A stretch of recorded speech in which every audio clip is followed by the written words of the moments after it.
सहकारी आन्दोलनको बारेमा मैले धेरै भन्नुपर्ने जरुरी छैन। सहकारी आन्दोलन र समाजवादको बीचमा घनिष्ठ सम्बन्ध छ। हुन त पुँजीवादीहरूले पनि सहकारितालाई अपनाउने गरेका छन्, उनीहरूले संरक्षण गर्ने गरेका छन् र त्यसले पुँजीवादको पनि रक्षा गरेको छ। समाजवादको निम्ति त यो धन महत्त्वपूर्ण नै छ भने पुँजीवादको निम्ति पनि यो आवश्यक देखिएको छ। तपाईँ भन्नुहोला यो पुँजीवादमा कहाँबाट सहकारी आयो? आयो किन आयो भने पुरानो पुँजीवाद, जसलाई भन्छन् लेसेस फेयर इकोनोमी बोकेको पुँजीवाद, जहाँ निजी पुँजी बाहेक अरू कुनै पनि पुँजीको स्थान थिएन, जसले जति कमाउनु छ कमाउने हो, जति लुट्नु छ लुट्ने हो भन्ने मान्यता बोकेको पुँजीवादले निकै ठुल्ठुला सङ्कटको सामना गर्नु पर्यो र त्यो सङ्कटको सामना गरिसकेपछि पुँजीवादको त्यो मोडेल, अदम स्मिथले भन्ने गरेको त्यो मोडेल फेल खायो। त्यो मोडेल सफल हुन सकेन। त्यसपछि समाजवादी व्यवस्था अपनाएका कम्युनिस्ट मुलुकहरूमा, समाजवादी मुलुकहरूमा राज्य नियन्त्रित अर्थतन्त्रको अवलम्बन गरियो। निजी पुँजीलाई कुनै स्थान दिइएन, व्यक्तिसँग पुँजी राख्ने कुरालाई स्वीकार गरिएन। राज्य मात्रै व्यापार व्यवसायदेखि लिएर उद्योग धन्दासम्मको पुँजी निर्माण र परिचालनको एकमात्र माध्यम बनाएर राज्य नियन्त्रित अर्थतन्त्र अवलम्बन गर्ने तरिका पनि अवलम्बन गरियो। तर त्यो मोडेल पनि सफल देखिएन, त्यो मोडेल पनि असफल भयो। जब राज्य नियन्त्रित अर्थतन्त्र पनि असफल भयो, निजी क्षेत्रको मात्र एकाधिकार रहने, वर्चस्व रहने, सर्वाधिकार रहने त्यो मोडेल पनि असफल भयो। त्यसपछि दोस्रो विश्वयुद्धपछि,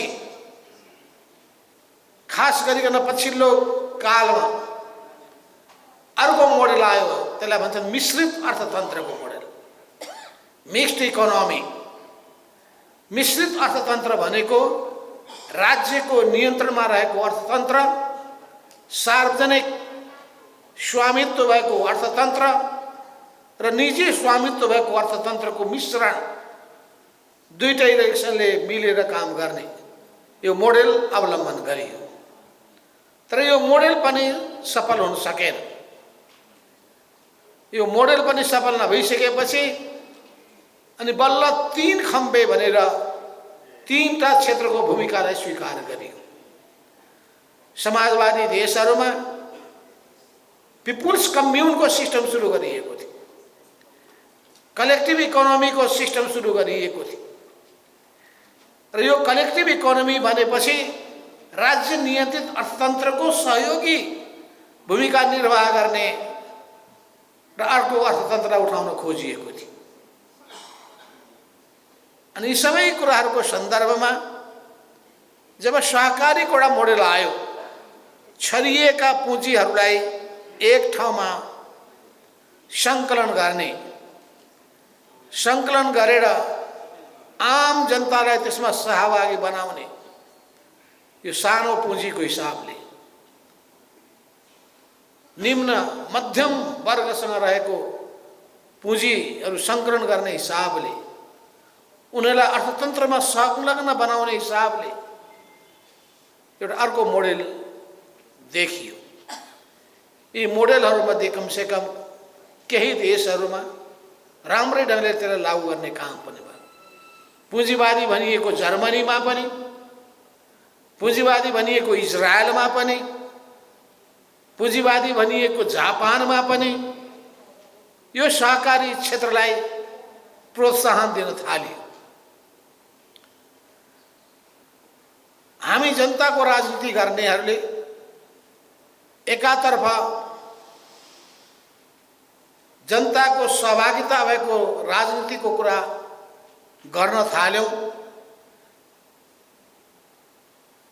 सहभागितामूलक राजनीति, सहभागितामूलक राजनीतिको कुरा गर्नेहरूले स्वाभाविक रूपमा सहभागितामूलक अर्थनीतिको कुरा गर्नु स्वाभाविक हुन्थ्यो। आम जनताको सहभागिता, यसै पनि प्रत्येकले कमाई गर्छन्, उपभोग गरेको बाँकी रकम बचत गर्छन्, बचत गरिएको रकमहरू साथमा रहन्छ, त्यसलाई के त बैंकमा राखेर त्यहाँबाट ब्याज प्राप्त गर्ने यो उपाय अपनाइन्छ, या त कुनै ठाउँहरूमा लगानी गर्ने र लगानी गरेर सेयरको मालिक बनिन्छ। यी सबैभन्दा पनि आफ्नै पहल कदमीमा अरू कसैसँग नजोडिकन उपभोक्ता सहकारीदेखि लिएर उत्पादन सहकारीसम्म, उत्पादन सहकारीदेखि लिएर उपभोक्ता सहकारीसम्म, बचत सहकारीदेखि लिएर ऋण सहकारीसम्म यी जम्मै खालका आवश्यक पर्ने मोडेलहरू विभिन्न ठाउँमा प्रयोग हुन थाले। अहिले हाम्रो देशमा सहकारीहरूको संख्या 35,000 भन्दा बढी भएको छ। ती 35,000 सहकारीहरूमध्ये कुनै सहकारीमा थोरै मान्छेहरू आबद्ध होलान्, केहीमा केही हजार मान्छेहरू आबद्ध होलान्। यहाँ मसँग तपाईलाई आँकडा सबै थाहा होला। सबभन्दा बढी मान्छेलाई समेटेको केही सहकारीहरू होलान्। एक क्याटेगोरीका, क वर्गका, ख वर्गका, ग वर्गका, घ वर्गका मान्छेको संख्याको हिसाबले, दोस्रो पैसाको मात्राको हिसाबले,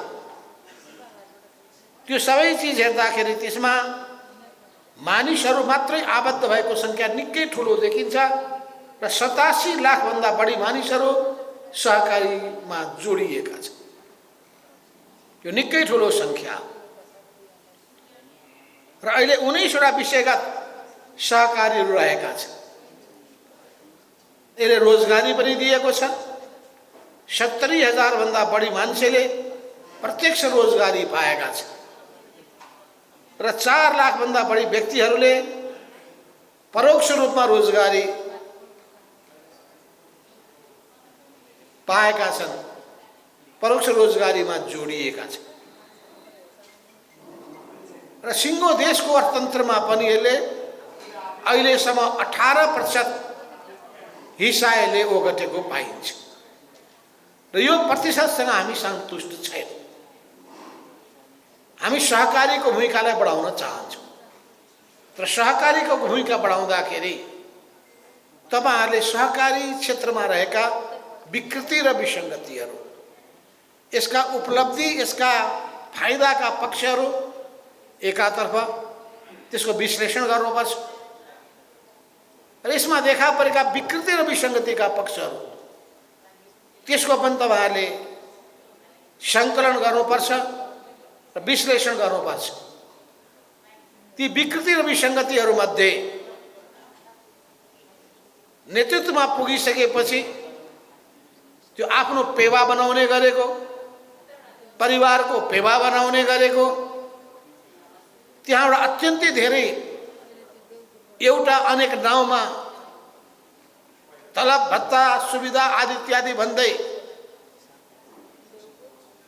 सुविधा भोग गर्ने गरेको,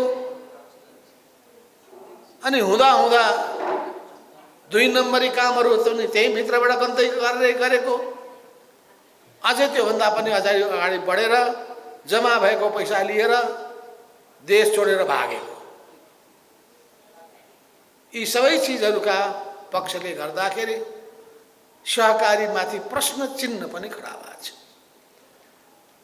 हुन त हाम्रो देशमा अनुगमन प्रणाली कमजोर छ। जतिसुकै सुन्दर योजना भए पनि, जतिसुकै सुन्दर परिकल्पना भए पनि, जतिसुकै राम्रो सङ्गठन बनाएको भने पनि, जति धेरै मान्छेलाई सङ्गठित गरेको भने पनि अनुगमन कमजोर भयो भने, अनुगमन प्रणाली बलियो भएन भने त्यसले सङ्गठनले प्रभावकारी भूमिका खेल्न सक्दैन। हामी कहाँ अनुगमन प्रणाली सबै क्षेत्रमा कमजोर छ, सबै क्षेत्रमा कमजोर छ।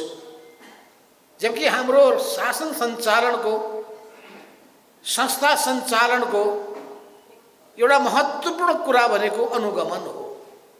यो राजनीतिक पार्टीमा पनि लागू हुन्छ। राजनीतिक पार्टीमा पद ओगटेको छ, जिम्मेवारी पुरा गरेको छ, कमिटीमा बसेको छ, वरको सिनको पर सारेको छ, कुरा ठुल्ठुला गरेको छ, उल्टे डाको छाड्छ। किन भन्दाखेरि वैज्ञानिक तरिकाबाट, तथ्यगत रूपबाट तथ्याङ्कहरू सङ्कलन नगर्ने, यथार्थताको जानकारी नलिने,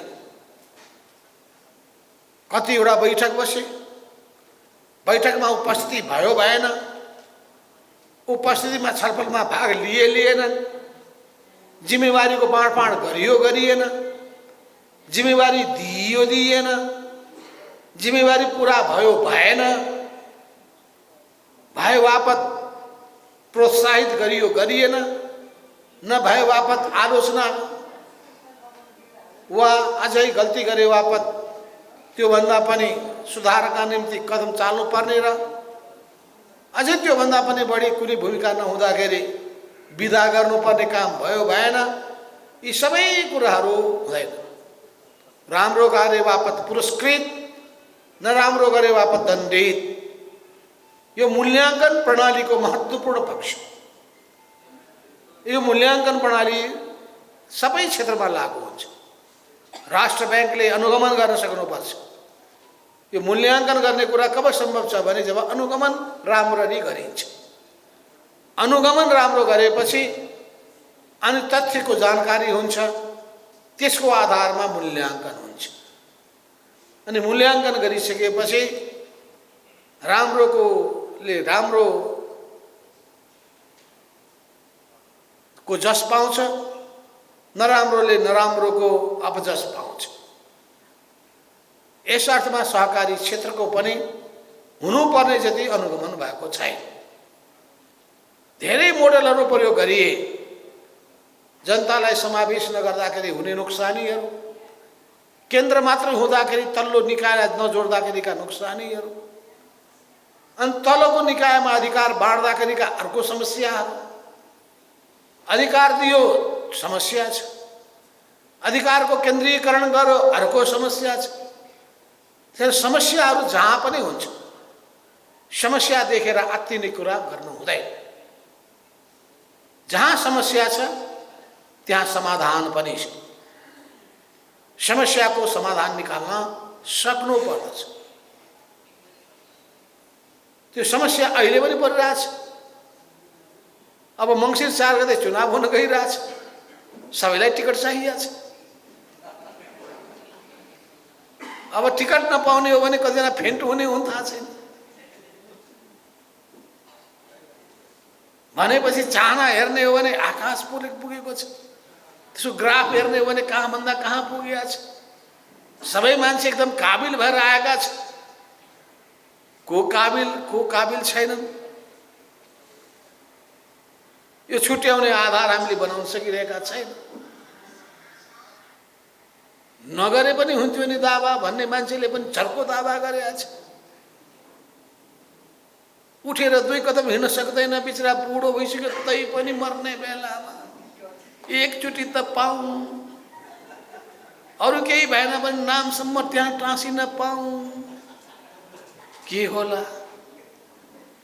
कस्तो गाह्रो भनेपछि यो मानिसको जात अनि त्यसभित्र देखा परेको व्यक्तिवाद, त्यसले कम्युनिस्ट पार्टीले पनि गाँच्न थालेको छ।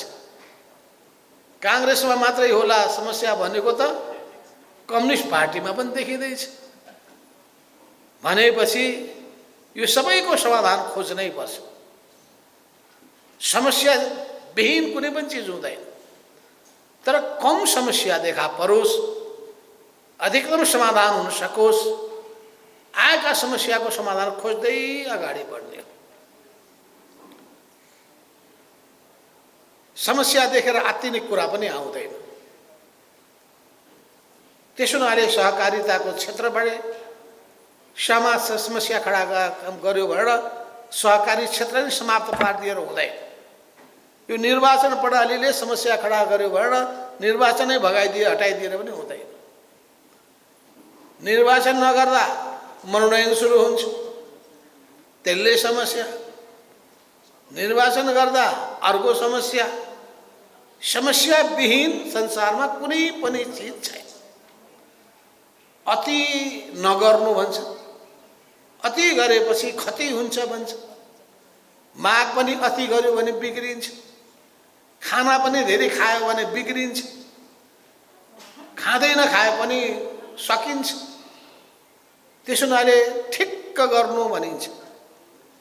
यो ठिक्क गर्ने कुराको निम्ति पनि यस क्षेत्रका राम्रा कुराहरू के हो, यस क्षेत्रका कमजोरी कुराहरू के हो, यो सबैको बारेमा तपाईहरु त्यो क्षेत्रका ज्ञाताहरू, विज्ञहरू, आफ्नै देशको,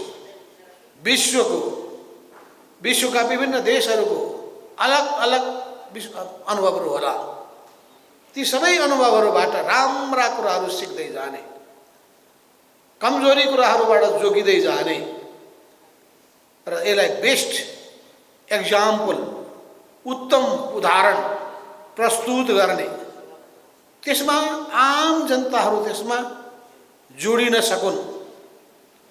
पैसा जम्मा गर्ने कुरामा मात्रै होइन, छलफल बहसमा पनि उनीहरूको सहभागिता, नीति निर्माण गर्ने कुरामा सहभागिता, विचारहरू प्रस्तुत गर्ने कुरामा उनीहरूको सहभागिता, अनि त्यो सहकारी राम्रो ढङ्गले चल्न सक्ने, आज यो सहकारिताको राम्रो ढङ्गले प्रयोग गर्न सक्ने हो भने मलाई लाग्दछ यो मिटर ब्याजीको अत्याचारबाट मुक्त हुन सकिन्थ्यो। तर के भनिन्छ भन्दाखेरि यो मिटर ब्याजीको अर्को नाम सहकारी भयो पनि भन्न थालेको छ। बैंकलाई पनि भन्ने गरिएको छ। यति ब्याज लिट्न थालेको छ कि मान्छेले हैरान हैरान।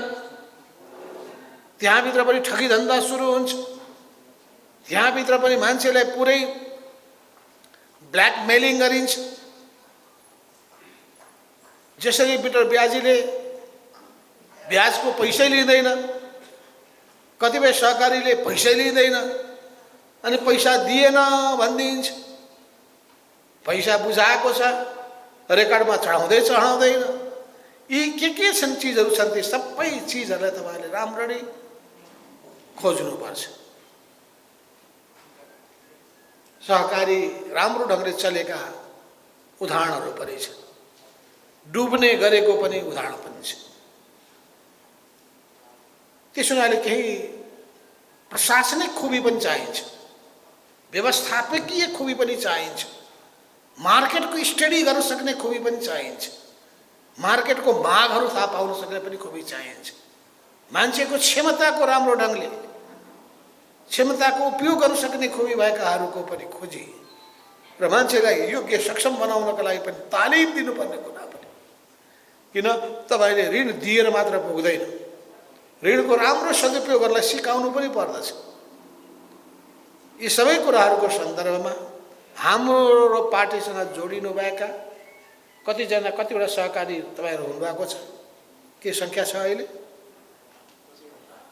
कति सय सहकारी, कति हजार हामीसँग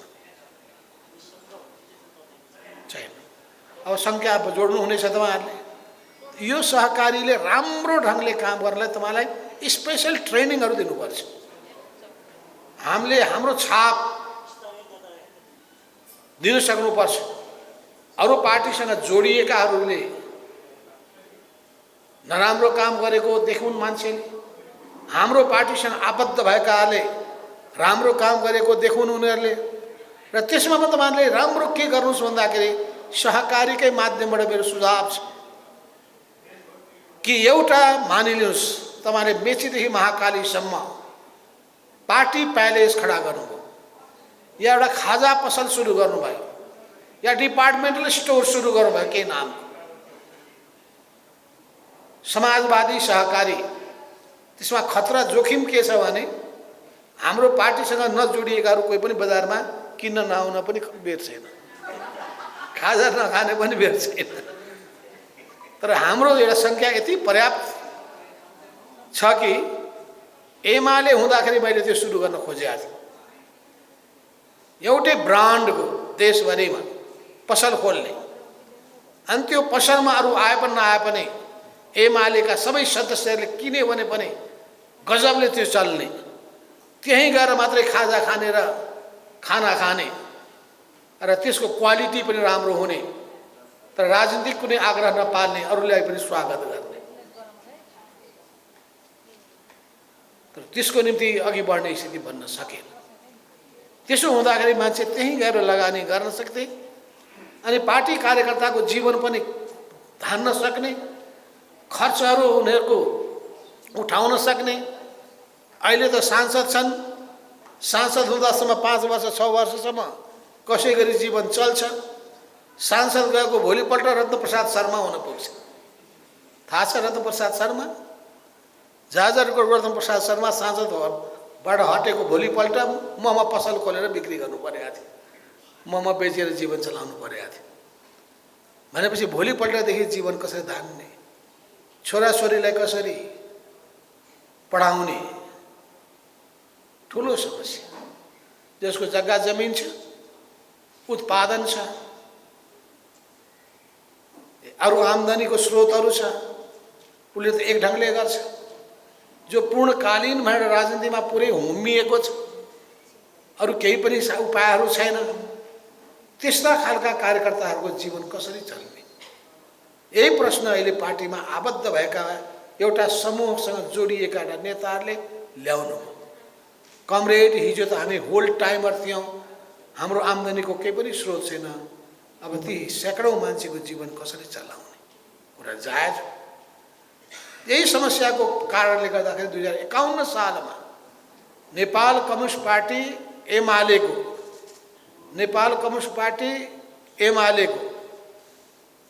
पहिलो राष्ट्रिय परिषदको बैठकमा मैले प्रतिवेदन पेश गरेका थिएँ। र एनजिओबाट जीवन सञ्चालन गर्ने, रोजगारीबाट, अनि पुँजीहरू सङ्कलन गरेको पुँजीको परिचालन गरेर जीवन परिचालन गर्ने, परिवारको कुनै न कुनै सदस्यहरूलाई पार्टीले नै जोड लगाएर कहीँ न कहीँ रोजगारीमा जोड दिने। एउटा परिवारको एउटा मान्छेले जीवन धान्नका लागि नोकरी पायो भने, व्यवसायमा जोडियो भने त्यो सिङ्गो परिवारको समस्या एक हदसम्म त हल हुन सक्छ नि। हो, यो सबै चिजको सन्दर्भमा पनि हामीले गर्न खोजेका थियौँ। र अहिले पनि यो सहकारीले यो पक्षलाई पनि ध्यानमा राख्नुपर्छ र हाम्रो पार्टीमा काम राम्रो गर्न सक्ने, समर्पित भएर जुट्न सक्ने, र जुटिसकेपछि मूल मान्छे जुटेपछि परिवारको अनि खाने व्यवस्था, लाउने व्यवस्था, त्यसपछि पढाउने बालबच्चाको पढाउने व्यवस्था, बिरामी हुँदाखेरि उपचारको व्यवस्था कसरी गर्ने, यो ठुलो समस्याको विषय बन्ने गरेको छ। धनी सम्पन्नहरूको निम्ति त एउटा कुरा होला, सामान्य परिवारका मान्छेहरूको निम्ति के होला समस्या हो। यी सबै कुराहरूको सन्दर्भमा सहकारीले त्यसको जवाब दिन सक्दछ। अझै सहकारीको सन्दर्भमा म अहिले पनि समाप्त हरि सङ्खुवासभाको के नाम हो, हरि बैरागी दाहालले एउटा आइडिया ल्याउनु भएको थियो र त्यतिखेर उहाँले हाइड्रो पावर प्रोजेक्टमा जम्मै वरिपरिका गाउँ विकास समिति थियो, त्यो गाविस। प्रत्येक गाविसले पनि पैसा लगानी गरोस्, त्यो गाविस एरियाभित्र रहेका प्रत्येक घरले पनि लगानी गरोस्। अनि प्रत्येक घरले कति सक्छ, 1000 रुपैयाँ सक्छ कि 5000 सक्छ कि 10,000 सक्छ कि, त्यसको आधारमा सबै छरिएको पैसालाई सङ्कलन गर्दाखेरि त्यो लाख करोडको रूपमा पैसा जुट्न सक्ने। अनि त्यो बिजुलीमा उत्पादन भइसकेपछि बिक्री गरेको मुनाफा त्यो प्रत्येक घर घरमा पुग्ने, त्यो ढङ्गबाट सिस्टम उहाँले सुरु गर्न खोज्नु भएको थियो। र त्यो आइडियालाई मैले पनि बडो राम्रो अगाडि बढाउनुहोस् पनि भनेको थिएँ। पालिकाको आम्दानी भयो भने गाउँ विकासको निम्ति सजिलो हुने, अनि त्यसपछि परिवारको लगानी भयो भने परिवारले भोलि मुनाफा कमाउन सक्ने, अनि पैसा खोज्नलाई बैंकमा धाइरहनु पर्ने अवस्था नबन्ने र सरकारकै बाटो पर्खिनु पर्ने अवस्था पनि नहुने। यस्ता के हुन सक्दछन् तपाईहरुले पनि सोच्नुहोस्। मात्र सङ्गठन बनाएर भएन, त्यो सङ्गठनले पनि आफ्नो तर्फबाट केन्द्रले गम्भीरताका साथ सोचोस्। के मोडेलहरू कहाँ कहाँ, चीनमा पनि यस्ता कतिपय मोडेलहरू होलान्, कलेक्टिभ इकोनोमीका मोडेलहरू होलान्, सहकारीको अर्को नाम अर्को रूपमा पनि होला।